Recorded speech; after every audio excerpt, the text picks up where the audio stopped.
है बच्चों आपका कौटिल्य एकेडमी में। और मैं हूं धर्मेंद्र सिंह, आपका साइंस टीचर। और आप पढ़ने जा रहे हैं आज आपकी क्लास 9th का केमिस्ट्री का chapter is matter around us pure. Is matter around us pure में हम लोग आज पढ़ेंगे कोलाइडल सॉल्यूशन के बारे में। जनरली हमने इसके पहले वाले वीडियोस में मिक्सचर का नेचर या मिक्सचर के जो टाइप हैं उनको पढ़ा कि मिक्सचर बेसिकली दो तरह के होते हैं। एक तो होमोजीनस स्टेट होती है मिक्सचर की और एक हेट्रोजीनस स्टेट होती है मिक्सचर की।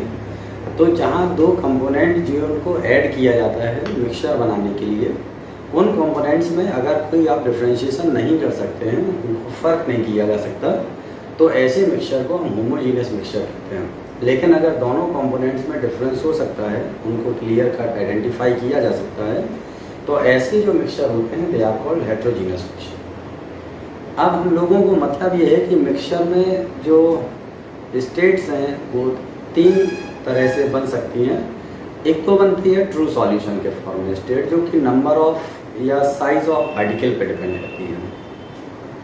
यानी कि अगर हम कंसीडर करें कि तीन तरह से जो मिक्सचर बनेंगे वो क्या है, सॉल्यूशन, कोलॉइड एंड सस्पेंशन।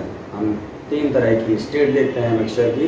एक तो सॉल्यूशन की स्टेट में मिक्सचर होता है, एक कोलॉइडल स्टेट में मिक्सचर होता है और एक सस्पेंशन की स्टेट में मिक्सचर होता है।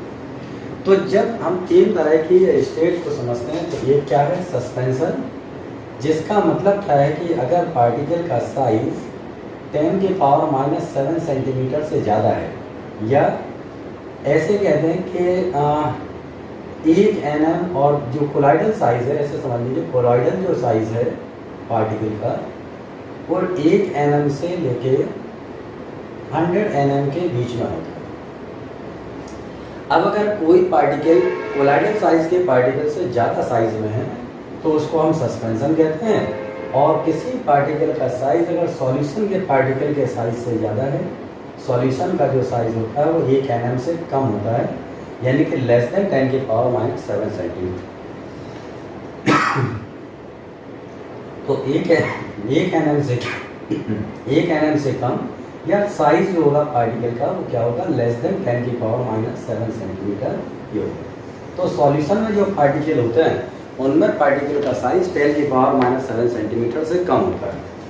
और जो कोलॉइडल स्टेट के पार्टिकल होते हैं वो 1 nm से 100 nm के बीच में, जिसको हम कह सकते हैं 10⁻⁷ सेंटीमीटर से 10⁻⁹ के बीच में होगा। ये मीटर में भी रेंज हो सकती है और 0.2 का फर्क होगा। तो इस तरह से अगर 1 nm से 100 nm के बीच में साइज है पार्टिकल का तो that is the colloidal size of the particle. और अगर 1 nm से कम साइज के पार्टिकल हैं तो that is the state of solution, यानी कि वो सॉल्यूशन के पार्टिकल होंगे। और अगर 100 nm से ज़्यादा साइज के पार्टिकल हैं तो उसको सस्पेंशन कहेंगे। या हम सीधे इसको समझने के लिए ऐसे कह रहे हैं कि 1 nm से कम कोलॉइडल, 100 nm से ज़्यादा सस्पेंशन, और 1 से लेकर 100 nm के बीच में है तो they are called colloids. Colloids की अगर हम कंडीशन देखें कि कैसे बनती है, तो जो सॉल्यूशन में आपने पढ़ा था कि सॉल्यूशन में सॉल्यूट होता है और सॉल्वेंट होता है। सॉल्यूट और सॉल्वेंट दोनों मिलके क्या बनाते हैं, सॉल्यूशन बनाते हैं। अब यहाँ अगर हम कोलॉइडल स्टेट में बात करते हैं या कोलॉइडल सॉल्यूशन में बात करते हैं तो हम सॉल्यूट और सॉल्वेंट की जगह जो टर्म इस्तेमाल करते हैं वहाँ डिस्पर्स फेज और डिस्पर्सन मीडियम इस्तेमाल करते हैं। तो अब colloidal solution is made by mixing disperse phase into dispersion medium. Disperse phase को डिस्पर्सन मीडियम में ऐड करके हम कोलॉइडल सॉल्यूशन तैयार करते हैं। तो जो डिस्पर्स फेज होती है that is actually like a solute of the solution. जो सॉल्यूशन में सॉल्यूट का स्टेटस होता है वही टेस्ट कोलॉइडल सॉल्यूशन में डिस्पर्स फेज का होता है।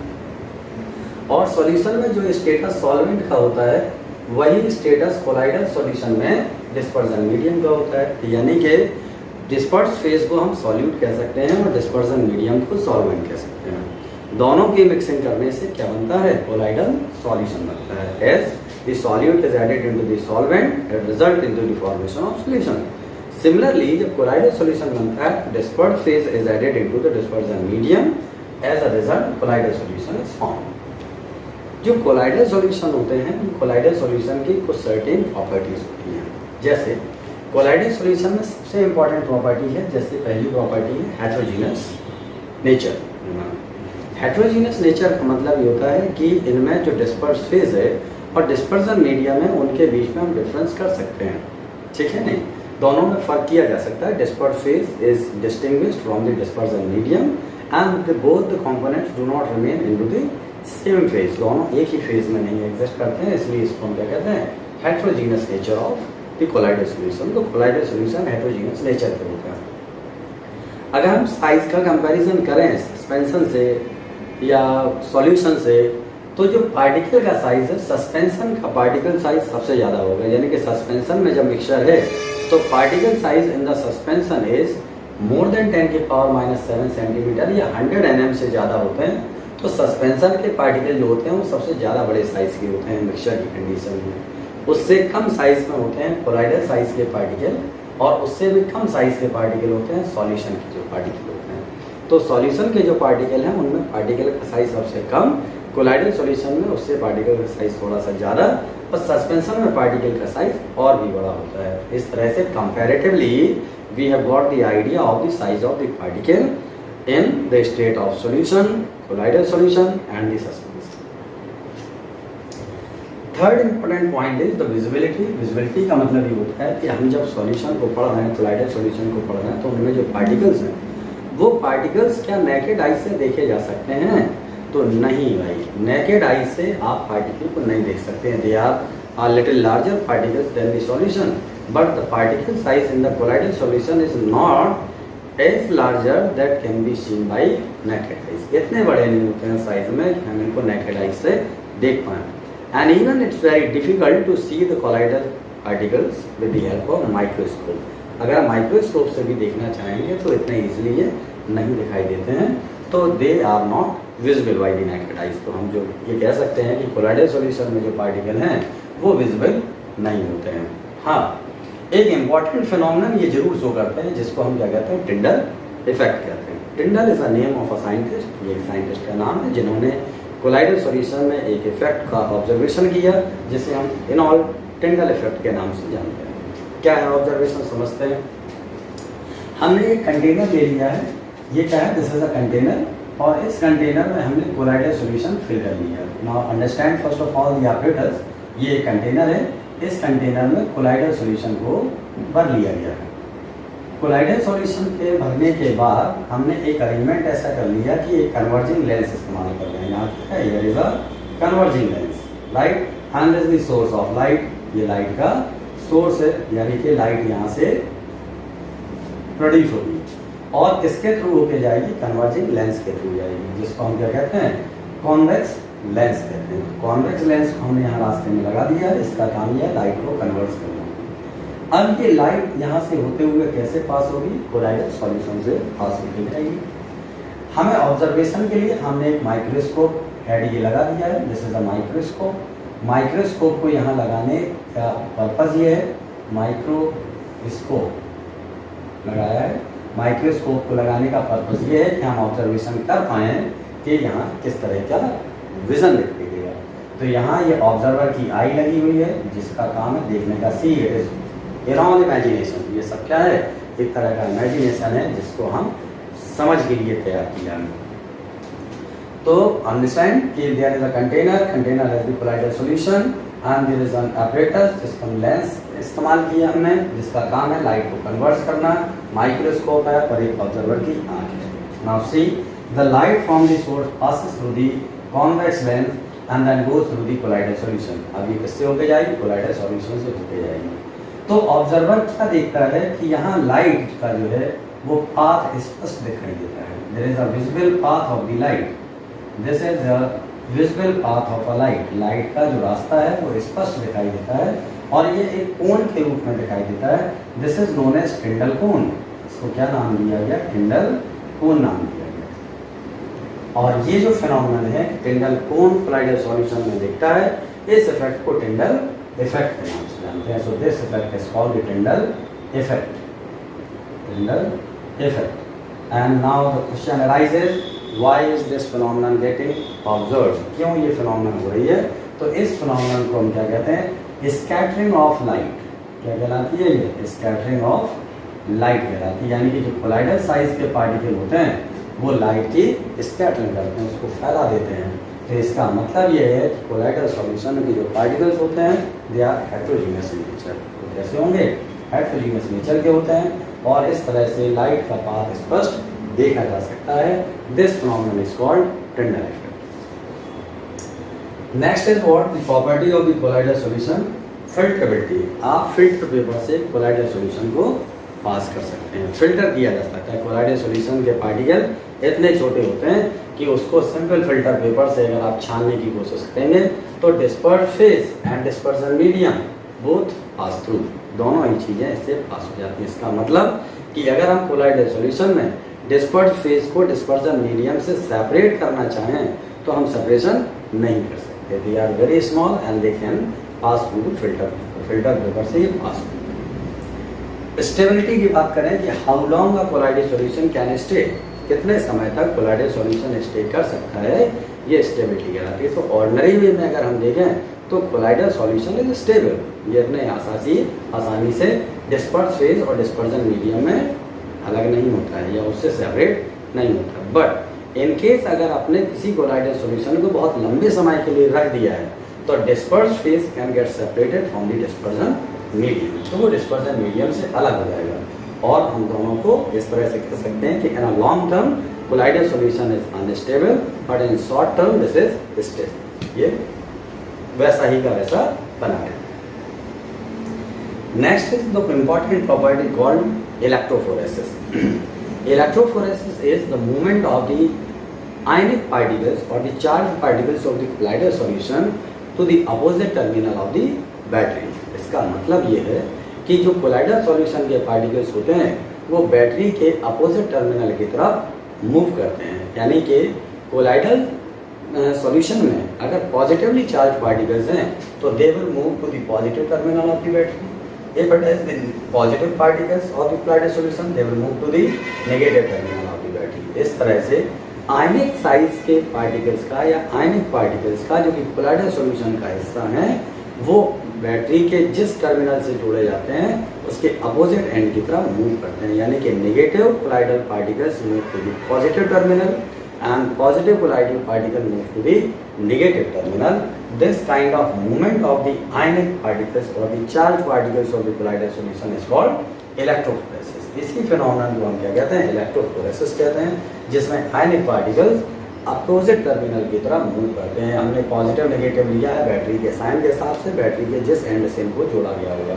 These are the two electrodes present in a U tube and U tube has a colloidal solution. इसमें हमने क्या भरा हुआ है? कोलाइडल सॉल्यूशन को भर दिया है। कोलाइडल सॉल्यूशन जो इसमें भरा है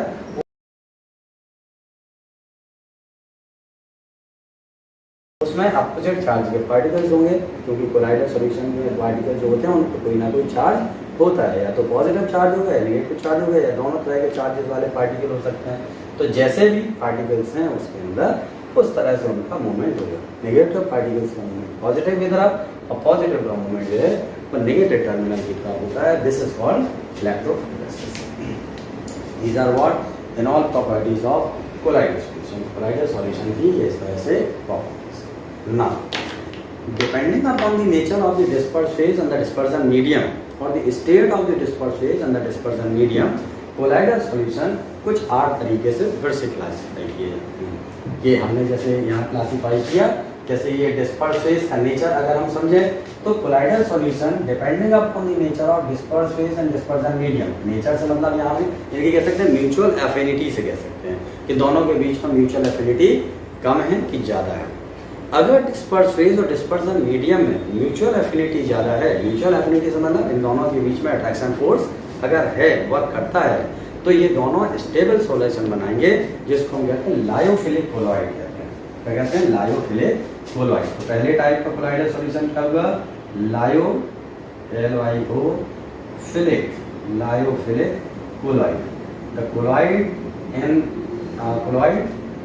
in which there is a mutual affinity between dispersed phase and the dispersion medium. That kind of colloidal solution is called lyophilic colloid. And these kind of the colloids are reversible in nature. अगर हम dispersed phase और dispersion medium को अलग कर दें और बाद में इनको फिर से ऐड करें तो they attain the state of colloidal state। वो colloidal state फिर से गेन कर लेते हैं। तो जो lyophilic colloids होते हैं दे आर रिवर्सिबल कोलॉइड। ये कैसे होते हैं? ये रिवर्सिबल कोलॉइड होते हैं। और इसी तरह से दूसरे टाइप के जो कोलॉइड्स होते हैं जिनमें डिस्पर्स फेज और डिस्पर्सन मीडियम में म्यूचुअल एफिनिटी नहीं होती है, उसे हम कहते हैं lyophobic colloids. Lyophobic colloids, these are irreversible colloid. ये एक बार कोलाइडल स्टेट भंग हुई कि फिर दोबारा से इनको कोलाइडल स्टेट में वापस गेन नहीं किया जा सकता है। तो जो इररिवर्सिबल कोलॉइड हैं they are lyophobic because there is no mutual affinity between lyophilic disperse phase and the dispersion medium. ये दोनों के बीच में म्यूचुअल एफिनिटी नहीं है, इसलिए इसको हम क्या कहेंगे? Lyophobic colloid. और अगर दोनों के बीच में म्यूचुअल एफिनिटी है, अट्रैक्शन है पार्टिकल्स में, तो उसको हम लायोफिलिक कोलॉइड्स कहते हैं। अगर हम इनकी फिजिकल स्टेट के आधार पर बात करें, म्यूचुअल अट्रैक्शन के आधार पर बात ना करें, तो अगर इनके हम फिजिकल स्टेट पर बात करते हैं तो कोलाइडल सॉल्यूशन फिर से जो है 8 तरीके के हो जाते हैं। अगर डिस्पर्स फेज लिक्विड स्टेट में है, disperse phase is in liquid state and dispersion medium is in the gases state, then the resulting colloidal solution formed is called aerosol. क्या कहते हैं उसको? एरोसॉल कहते हैं। जब लिक्विड डिस्पर्स फेज में और गैस डिस्पर्सन मीडियम में हो तो बनने वाला जो सॉल है that is called aerosol. Common examples of the aerosol are fog and clouds. आपने जो क्लाउड्स देखे होंगे जो बारिश करने का काम करते हैं, वो उनका जो फॉर्मेशन होता है वो लिक्विड का गैस के साथ में कोलाइडल सॉल्यूशन होता है, इसको हम एरोसॉल कहते हैं। Similarly if solid is in the disperse phase and gas in dispersion medium, it is too called aerosol. Common examples are smoke and volcanic dust. अगर गैस को लिक्विड के साथ में ऐड किया यानी कि gas is the disperse phase and liquid is the dispersion medium, तो बनने वाला जो सॉल होगा उसको हम फोम कहेंगे। Common examples are froth and soap lather. जो साबुन की झाग बन जाती है वो अपने आप में क्या होती है? फोम कहलाती है। लिक्विड को लिक्विड में अगर ऐड कर दें तो इमल्सन कहलाता है। लिक्विड का लिक्विड के साथ अगर डिस्पर्स फेज भी लिक्विड है, डिस्पर्सन मीडियम भी लिक्विड है, तो बनने वाला ये जो सॉल होगा इसको इमल्सन कहा जाएगा। इमल्सन दो तरह के होते हैं, oil in water emulsion and water in oil emulsion. पानी को ऑयल के साथ में या ऑयल को पानी के साथ में ऐड करके इमल्सन तैयार किया जा सकता है। इसके अलावा इमल्सन के example like milk, shampoo and the nail polish are the examples of emulsion. Next is what is solid. अगर डिस्पर्स फेज में है और लिक्विड डिस्पर्सन मीडियम में तो बनने वाले कोलाइडल सॉल्यूशन को सॉल कहते हैं। Examples of proteins and albumins. If gas is the disperse phase, solid is the dispersion medium, तो the resulting colloidal solution is solid form. Example rubber and sponge. और liquid disperse phase है, solid dispersion medium में, तो resulting colloidal solution is gel. Examples are cheese, butter and curd. And solid अगर disperse phase है और solid ही dispersion medium है तो बनने वाला कोलाइडल सॉल्यूशन सॉलिड सॉल्ट कहलाएगा। Examples are rock salt and marble.